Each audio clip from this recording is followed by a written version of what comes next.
శ్రీ గురుభ్యో నమ. శ్రీ మహాగణాధిపతయే నమ. ఇక 2026లో తులారాశి వారికి, ఈ రాశి వారికి మార్చి 18 వరకు ఆదాయం 2, వ్యయం కూడా 2గానే ఉంది. మార్చి 19 నుంచి ఆదాయం 5, వ్యయం 14గా ఉంటుంది. ఈ రాశి వారికి ఈ సంవత్సరంలో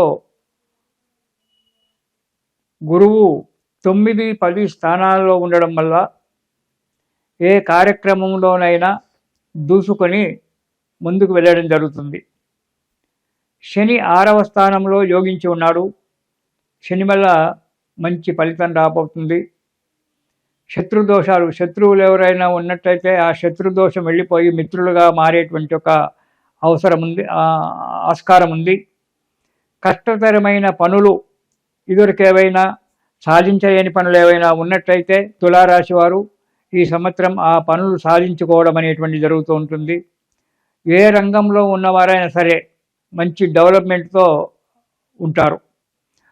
ఒడిదుడుకుల నుంచి, ఇద్దరుకున్నటువంటి ఒక ఒడిదుడుకుల నుంచి బయటపడతారు తులారాశి వారు. నూతన గృహ నిర్మాణాదులు, భూములు కొనుక్కోవడము జరుగుతూ ఉంటుంది. కానీ కొన్ని అపనిందలు రావచ్చు. వాటిని అంతగా మనసులో పెట్టుకోకపోవడం మంచిది. జరుగుతుంది, అయ్యేది. మన దిక్కు తప్పు లేనప్పుడు మనం భయపడకుండా, బాధపడకుండా ఉండడమే మంచిది. ధైర్యంగా ఉండాలి. మన దిక్కు తప్పు ఉన్నప్పుడు మన అంతరాత్మే నువ్వు తప్పు చేస్తున్నావురా అని చెప్పి 10 సార్లు హెచ్చరిస్తూ ఉంటుంది. తప్పు చేయనప్పుడు హాయిగా ధైర్యంగా ఉండాలి. దాని గురించి బాధపడడానికి అవసరం లేదు. మీ సంతానానికి కొంత అనారోగ్యం ఏర్పడవచ్చు. దాని గురించి కొంత డబ్బు ఖర్చు రావాల్సి వస్తుంది. మానసిక ఒత్తిడులు చాలా ఉంటాయి. మానసిక బాధలు, వాటిని తట్టుకొని జీవనం గడపాల్సి వస్తుంది ఈ సంవత్సరం తులారాశి వారు. వ్యాపారస్తుల గురించి ఆశించినటువంటి యొక్క లాభాలు వస్తుంటాయి. మంచిగా వ్యాపారం సాగుతుంది. ఆర్థిక పరిస్థితి చాలా అడుగు ముందుకేస్తుంది. కొత్త వ్యాపారాలు పెట్టుకుటకై బాగా ఆలోచిస్తారు. కొత్త వ్యాపారాలు పెట్టుకోవడం కూడా మంచిది. జాయింట్ వ్యాపారాలు కూడా సంతోషంగా పెట్టుకోవచ్చు, కలిసి వస్తాయి ఈ వ్యాపారస్తులకు. కాంట్రాక్టర్లు ఎవరైతే ఉన్నారో వారికి నూతన పనులు దొరకడం జరుగుతుంది. కాంట్రాక్టర్ల విషయంలో ప్రయత్నం చేయడం చాలా మంచిది. టెండర్లు వేసుకోవడము, ప్రయత్నం చేసుకోవడం చాలా మంచిది. కానీ కొన్ని చిన్న చిన్న ఆటంకాలు ఏర్పడినప్పటికీ అవి కొన్ని మీ మంచికే ఆటంకాలు జరగవచ్చు. కొన్నిటికి కొందరి యొక్క సలహాల వల్ల ఆటంకాలు తొలగిపోవచ్చు. ఇలా జరుగుతూ ఉంటుంది ఈ తులారాశి వారికి. ఈ సంవత్సరం అనుకూలమైన ఒక వాతావరణం ఏర్పడి మనశ్శాంతిగా, లాభసాటిగా జీవితం చేస్తుంటారు.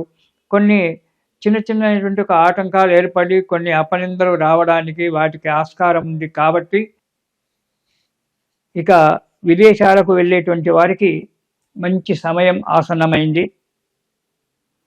విదేశాలలో వెళ్ళేవారు ప్రయత్నం చేసుకోవచ్చు, విదేశాలకు వెళ్ళవచ్చు. అక్కడ విదేశాలలో ఇంతకుముందే నివసించేటువంటి వారికి అనుకున్నటువంటి ఒక కార్యక్రమాలు తొందరగా నెరవేరడము, ఉద్యోగాలు దొరకడము, వారికి ఏదైతే ఏవో అనుకుంటారో అవన్నీ కూడా లభించడం అనేటువంటి జరుగుతూ ఉంటుంది. కేంద్ర ఉద్యోగులకు, రాష్ట్ర ప్రభుత్వ ఉద్యోగులకు ఆకస్మిక బదిలీలు కావడం జరుగుతుంది. అది కూడా మీరు కోరుకున్న చోటికే 99% మీరు కోరుకున్నటువంటి ఒక చోటికే బదిలీ కావచ్చు. కేంద్ర ఉద్యోగస్తులకు, రాష్ట్ర ఉద్యోగస్తులకు. ఇక పర్మనెంట్ కానటువంటి వారికి ఈ సంవత్సరంలో పర్మనెంట్ కావడానికి కూడా మంచి అవకాశం ఉంది. ఈ సంవత్సరము ఉద్యోగస్తులకు చాలా మంచి అవకాశము. కాబట్టి మీరు మంచిగా పనిచేసినట్లయితే మీ పనికి సఫలీకృతమైనటువంటిది జరగడానికి ఆస్కారం ఉంది. కార్యక్రమాలలో కొన్ని చిన్న చిన్న ఆటంకాలు ఏర్పడవచ్చు.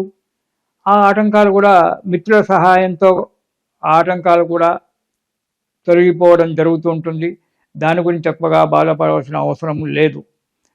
ఇక ఉద్యోగస్తులకు అన్ని విధంగా యోగదాయకంగానే ఉంటుంది. ప్రమోషన్లతో రావడము, ప్రమోషన్లకు ఉన్న స్థలానికి బదిలీ కావడము, కొత్త ఉద్యోగాలకు నిరుద్యోగులకు కొత్త ఉద్యోగాలు దొరకడము, ఏవైనా కోర్టు కేసులు ఉద్యోగ విషయంలో ఏవైనా కోర్టు కేసులు కనుక ఉన్నట్టయితే అవి తీరిపోవడము, మానసికంగా ఆనందం కలగడం జరుగుతుంది. నిరుద్యోగులకు ఉద్యోగం దొరికి అది స్థిరత్వమైనటువంటి ఒక ఉద్యోగం దొరకడం జరుగుతుంటుంది. మంచి ఉద్యోగం దొరికి మంచిగా ఉంటారు, ఉద్యోగస్తులు హాయిగా ఉంటారు. కానీ మీ అతి తెలివి మాత్రం అక్కడ పనికిరాదు. ఎందుకంటే కొన్ని విషయాల్లో మీరు అతి తెలివిగా ప్రవర్తిస్తుంటారు కాబట్టి అలాంటి అతి తెలివిని పెట్టుకొని జీవితాన్ని పాడు చేసుకోకండి.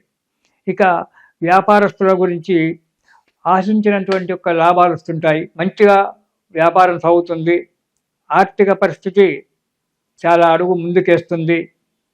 కొత్త వ్యాపారాలు పెట్టుకుటకై బాగా ఆలోచిస్తారు. కొత్త వ్యాపారాలు పెట్టుకోవడం కూడా మంచిది. జాయింట్ వ్యాపారాలు కూడా సంతోషంగా పెట్టుకోవచ్చు, కలిసి వస్తాయి ఈ వ్యాపారస్తులకు. కాంట్రాక్టర్లు ఎవరైతే ఉన్నారో వారికి నూతన పనులు దొరకడం జరుగుతుంది. కాంట్రాక్టర్ల విషయంలో ప్రయత్నం చేయడం చాలా మంచిది. టెండర్లు వేసుకోవడము, ప్రయత్నం చేసుకోవడం చాలా మంచిది. కానీ కొన్ని చిన్న చిన్న ఆటంకాలు ఏర్పడినప్పటికీ అవి కొన్ని మీ మంచికే ఆటంకాలు జరగవచ్చు. కొన్నిటికి కొందరి యొక్క సలహాల వల్ల ఆటంకాలు తొలగిపోవచ్చు. ఇలా జరుగుతూ ఉంటుంది ఈ తులారాశి వారికి. ఈ సంవత్సరం అనుకూలమైన ఒక వాతావరణం ఏర్పడి మనశ్శాంతిగా లాభసాటిగా జీవితం చేస్తుంటారు. కొన్ని చిన్న చిన్నటువంటి ఒక ఆటంకాలు ఏర్పడి కొన్ని అపనిందలు రావడానికి వాటికి ఆస్కారం ఉంది. కాబట్టి అవి తొలగిపోవడానికి ఈ రాశివారు దుర్గాదేవి స్తోత్రం ప్రతిరోజు చదవండి. దుర్గా స్తోత్రం కనుక ప్రతిరోజు చదివినట్టయితే అన్ని కష్టాల నుంచి దూరంగా వెళ్ళిపోయి మానసికంగా ఆరోగ్యంగా సంతోషంగా ఉండడం జరుగుతుంది. కాబట్టి తులారాశి వారు ఈ సంవత్సరము దుర్గా స్తోత్రం పారాయణం చేయండి. సుఖంగా సంతోషంగా ఉండండి. ఇది శుభం.